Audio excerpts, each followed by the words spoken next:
کچھ لوگ کام کرنا چاہتے ہیں اور انہیں کام ملتا نہیں ہے.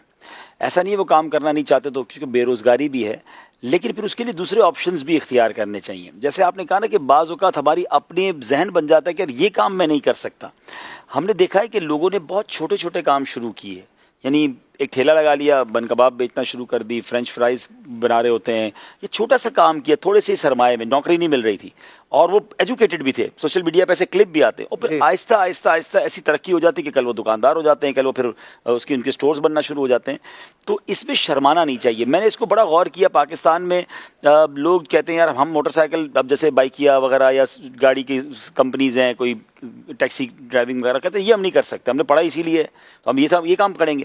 میں آپ کو بتاؤں، میں ایک بار کئی ملکوں میں گیا تو میں وہاں جب ملتا ہوں نا لوگوں سے تو لوگ بڑا فخر سے بتاتے ہیں آپ کیا کرتے ہیں. میں ٹیکسی کرتا ہوں. ٹیکسی چلا. آپ کیا کرتے ہیں؟ میں ریسٹورینٹ میں کام کرتا ہوں. مطلب یا تو برتن دھو رہے ہوں گے یا، لیکن اس میں کوئی شرم نہیں. اور شرم پیٹرول وغیرہ، شرم کس بات کی ہے؟ مطلب کوئی ناجائز کام، بس شرم تو وہ کرے جو حرام کام کر رہا ہو. آپ جب اگر ایک جائز کام کر رہے ہیں تو مجھے یہ لگتا ہے کہ یہ بات ہم یہاں فخر سے کیوں نہیں بتا سکتے.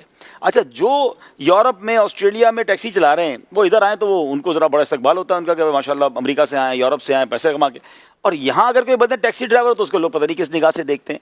تو پہلے تو ہمیں یہ والی جو ہے نا شرم اڑانی ہوگی. روایتوں میں آتا ہے کہ جو حلال کمانے کے لیے ذلت کی جگہ پر کھڑا ہو اس کے گناہ ایسے گرتے ہیں جیسے خزاں میں درختوں کے پتے گرتے ہیں. واہ واہ واہ. تو اب کس بات کی ذلت ہے؟ حرام تو نہیں کر رہے نا. اچھا، وہی والی بات، مفتی صاحب والی بات کہ مانگنے کے لیے تیار ہیں. مانگنے سے بڑی ذلت کیا ہے؟ اس کی بجائے آپ کچھ کام کریں. آپ بہت تھوڑے پیسوں سے بھی کچھ کام اسٹارٹ کر سکتے ہیں. محنت ہوگی، ایمانداری ہوگی، اچھی نیت ہوگی، اللہ پاک نے برکت ڈال دینی ہے. آپ آگے تو بڑھیں. لیکن یہ کہ بالکل فارغ بالکل نہیں رہنا چاہیے. کچھ لوگوں کو بوجھ ہوتے ہیں، والد کام کر رہے ہیں تو سارے ہی بچے فارغ ہیں، ایک بھائی کام کر رہا ہے باقی سارے فارغ ہیں. بالخصوص میں ان کی نمائندگی کروں جو بیرون ملک میں ہیں، کیونکہ داستانیں بہت ہیں کہ ایک بھائی باہر چلا گیا تو باقی بھائیوں نے کام نہیں کرنا ہے. اب انہوں نے جناب یہاں پر صرف موٹر سائیکل ہی چلانی ہے. انہوں نے بھائی کو فون کر کے صرف فرمائشیں ہی کرنی ہے کہ بھائی جان وہ موٹر سائیکل پرانی ہو گئی، وہ نہیں دلا دو، نیا موبائل آیا ہوا ہے، نیا. وہ بیچارہ وہاں پر راتیں جاگ کے اور دھکے کھا کے کام کر رہا ہے اور یہاں والے صرف فرمائشی پروگرام چلا رہے ہیں.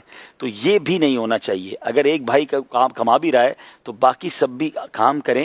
اور کام سے جو ہے نا آپ کی زندگی میں بہت کچھ آپ آگے بھی بڑھتے ہیں، سیکھنے کو بھی ملتا ہے. بلکہ ہمارے یہاں تو کاروباری لوگوں کو ہم نے دیکھا کہ وہ بڑے کاروباری لوگ اپنے بچے کو کسی جگہ پر پہلے جاب پہ لگاتے ہیں. اس کی وجہ یہ ہے کہ آپ جب جاب کرتے ہیں نا تو آپ کی زندگی میں ایک روٹین آتی ہے، آپ کی زندگی میں ایک ذمہ داری آتی ہے، آپ کسی کو جواب دہ بنتے ہیں. بچپن سے بڑا ہو کے سیٹھ بن جائے تو اس کو پتہ ہی نہیں چلتا کہ جاب کیا چیز ہے، ملازمین کو لے کے چلنا کیسے، ملازمین کے مسائل کیا ہیں. یعنی اب بڑے فیکٹری اونر جو ہیں، اچھا اپنی فیکٹری میں بھی نہیں رکھیں گے، کیونکہ اگر اپنی فیکٹری میں ملازم رکھیں گے تو سب کو پتا ہے سیٹھ صاحب کے بیٹے ہیں تو ان سے کوئی کام نہیں لے گا، ان کی دیر سے آنے پہ ناراضگی کوئی نہیں ہوگی. وہ کسی بھی دوست سے بات کر کے اس کی فیکٹری میں اس کو جاب پہ لگائیں گے کہ سال 2 سال آپ نے وہاں جاب کرنی ہے، پھر آپ آ کے میری سیٹ پہ بیٹھیں گے تاکہ آپ کو پتا چلے. اچھا، پھر ایسے آدمی کو ملازم ڈاج بھی نہیں کر سکتے.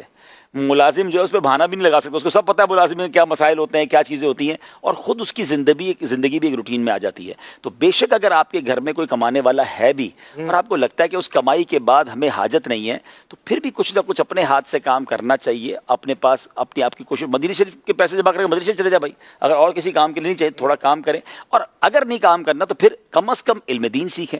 بالکل ہی فارغ، بالکل ہی ویلے رہنا پھر وہ گناہوں کے بھرے معاملات ہوتے ہیں. تو زندگی کو مصروف ضرور رکھنا چاہیے، فارغ نہیں ہونا چاہیے. وقت کا صحیح استعمال